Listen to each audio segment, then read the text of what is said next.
Yeah, I was never so appalled to watch this blatant display of racism by a lady judge from Nova Scotia. I don't even know what her name is, but she sounded like a European Caucasoid judge. And for the life of me, I thought we were in Mississippi watching a black man appear before an all-white jury. But this person was all-white herself, and she was putting on a nasty display of racism by not allowing the accused there to defend himself, which with the constitutional protections that he has available to him, nor the Section 8 of the 1752 treaty, which set out a process in which, if anyone is charged, it would be a fair process. This was not a fair process, and it really it should be a huge embarrassment for the government of Nova Scotia to have someone with these racial capabilities sitting on a bench. I was shocked and totally appalled. Well, she refused to allow him to present any kind of defenses that would defend himself. She refused to allow him a lawyer when he asked for an adjournment. She refused to allow him, we had people there that could have defended him and defended him properly. She refused that as well. And I put 4 sections in the Canadian Constitution. She didn't think I was qualified to. I could totally detailed an accurate description of Section 25 and 35, which would have knocked out the nonsense she was doing that afternoon. And in the end, the crazy thing is, whatever order, whatever judgment she issued, it was superseded anyway by the Mi'kmaq accused Aboriginal treaty rights. So what she went through was a moot court process that is really meaningless. Although I believe that whatever she did should be appealed to, and with all of those racial reasons that she displayed yesterday. The treaty is absolutely in effect, and it is absolutely protected by the Constitution. Now, the important thing for the Mi'kmaq people and for the government of Nova Scotia to realize is that the actual definition of the land here, the Mi'kmaq land, is that it is protected by the Royal Proclamation, which says this is lands reserved for Indians. But it also receives a second protection under Section 35, which protects treaties, Aboriginal right and treaties. So this is also treaty land, and treaty land means that they can make, their nation can make all of the decisions on the land. And the land is owned by the Mi'kmaq Nation. It is not owned by Indian Act chiefs and councils, which were actually supporting the suppression of this gentleman's rights yesterday. Royal Proclamation came about as a result of the First Nations defeating the British, capturing 9 of their 11 forts and killing them all in 9. So the British were compelled to turn around, instead of attacking us, seeking our help, because the American Revolution was just on the horizon. And again, it was I think it was over taxes. They were trying to impose taxes on them. So, but the Royal Proclamation is now constitutionalized because it set out a process by which the federal government, and the federal government alone, they would have to purchase lands from the First Nations in order to transfer it over to them. This never happened in all the Mi'kmaq land, and actually 4 different provinces, and probably islands as well. So that's a very important part of things. But what's equally important is the fact that it's also treaty land, and I believe they imposed these small little reserves. Well, really, they were prisoner of war camps, and placed all the Mi'kmaq on there. While the Indian Act said that they were not persons in the 1940s, and so they had no legal right to fight against it, nor could they even hire a lawyer. If a lawyer helped them do any land claim kind of work, they could face 6 months in jail. So that's the kind of situation we're in now. We're beginning to change it, but places like these provinces also they have quotas on the Mi'kmaq people, racial quotas, and they should be absolutely ashamed of their delving into that nonsense kind of racism. And but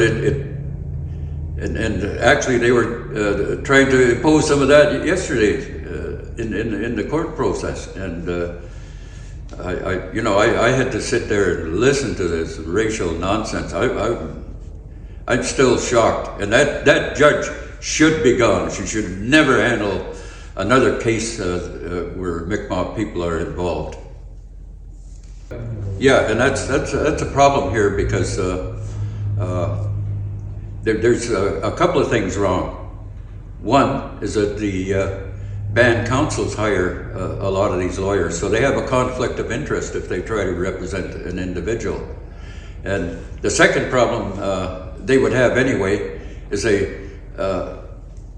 just from my observation of them, they apparently have very little or no knowledge of Aboriginal and treaty rights, and therefore they're of little use anyway to defend the Mi'kmaq people here. And I've experienced that because I've handled a number of court cases here, and essentially when I get involved with something like that, I begin to realize that, hell, I'm just putting on a damn workshop for the judge and the lawyers there, which includes the Crown. So it's there's a lot of work that has to be done so that the Caucasoid people here can fully understand the extent and meaning of treaty and Aboriginal rights of the Mi'kmaq Nation. And the Indian Act chiefs and councils are really part of the federal government, so they have a huge conflict, and none of them will defend their members anyway. So that's where the situation stands today. This is this was confusing to me because I'd defended people before that same judge in the past, and so this time she decided, I think, to excuse me for the extent of the knowledge I have and the fact that I believe that my involvement would have resulted in a dismissal of those nonsense charges they had anyway. And they are a bunch of nonsense. Well, maybe the good thing was she must have respected the fact that the treaties were there because she never mentioned them, and they supersede any action that she took yesterday. So his rights are totally intact, and he can continue to do as he was doing. And all he has to do is get the permission from his elders. And as I said, the treaty rules here. This was really crazy. She actually had instructions for the accused there to not to indulge in anything that concerned the Indian Act, Aboriginal and treaty rights, or the Constitution. And she reiterated those instructions several times and intervened whenever he made an attempt to bring forth evidence that would have or could have exonerated him.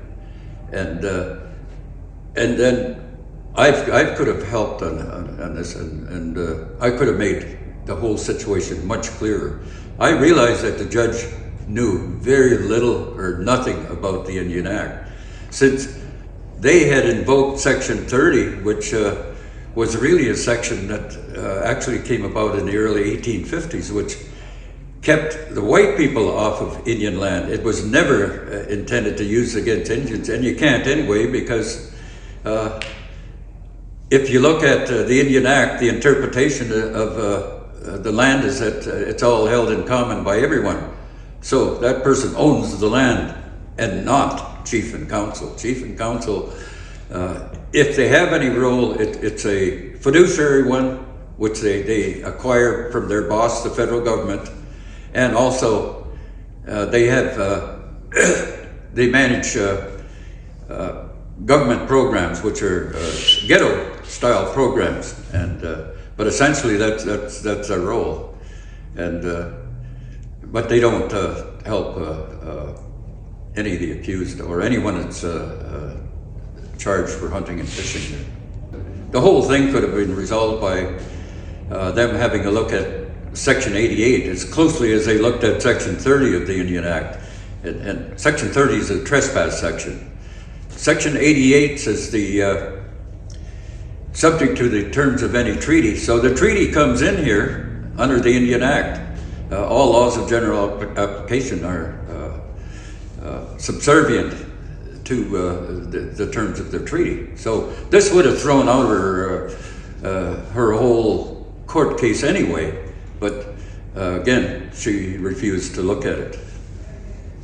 Well, I think he did wonderful. We had, there was a 5-hour court battle there that he did the best he could, and in spite of all of the roadblocks that that judge put in front of him, racial roadblocks, and I think he was very brave to stand up to it and try to, I guess, get the court to understand what the real situation is. The big problem with the band, of course, is they're in a confused state. They think they have Aboriginal treaty rights, but they don't as a chief and council, because that's a corporation, a federal corporation that is not an Indian. And but they were seeing that, hey, their rights are being attacked here individually, and I think it start to hit them, so they start to back off, and then they could have been, if this had been a case where nobody really understood any part of the rights, they could have lost all their rights in front of this judge. That's what that chief and council faced. And the other problem is that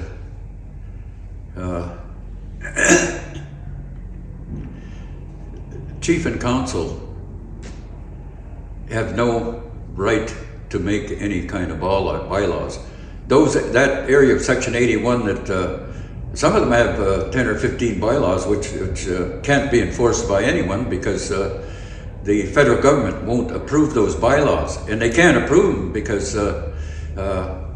that means that law is in effect all across Canada, and that's not going to happen. So the federal government took all of those areas of bylaw making power, and you've got a stack of federal regulations about that high that I think they're ashamed to use anyway because of the racism in them.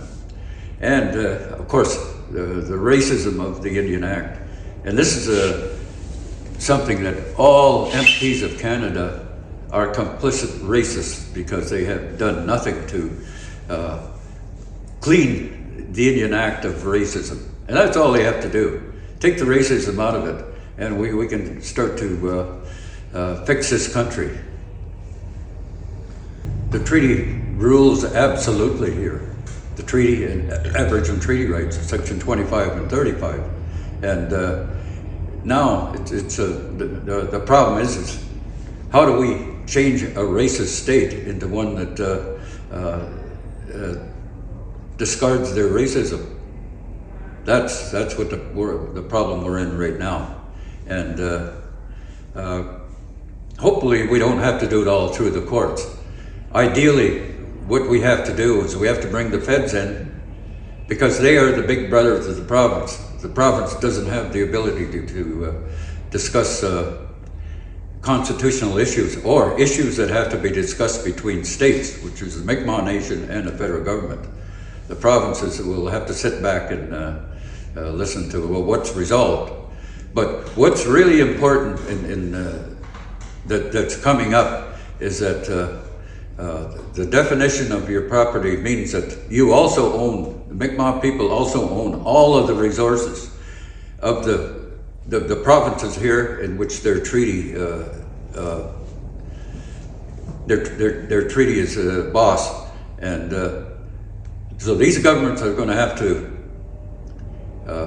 pay them what for all those resources that they removed without Mi'kmaq authority, or I liken it to theft of their resources. They're going to have to pay the Mi'kmaq people back for all of that, and there's already precedent for that, and Ontario has already started to do that. So we're going to see a lot of that, but that's going to happen here because of the status of the land.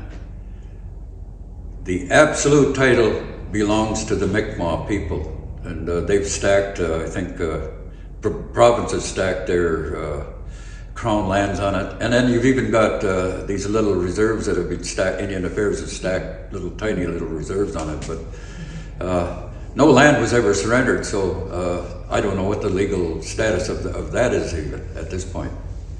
It's powerful and it's needed. And I liken it to the NAACP, which stands up for the rights of the people, and that's what the Mi'kmaq Rights Association does and will probably continue to do. And it stays out of the other politics and the program areas that the Indian Act Chief and Council operate. Well, I was an old activist, and I guess I have been for the last 60 years, and I found that you can't just go out and complain about something. You got to go and do something about it. So that's what I did, and wherever we had to go, whatever front we had to fight on, that's what I did, and that's what I encouraged. So that's what's going to have to happen here. The Mi'kmaq people are going to have to fight against this provincial racism, which now is institutionalized in these Atlantic provinces. Hey, hey!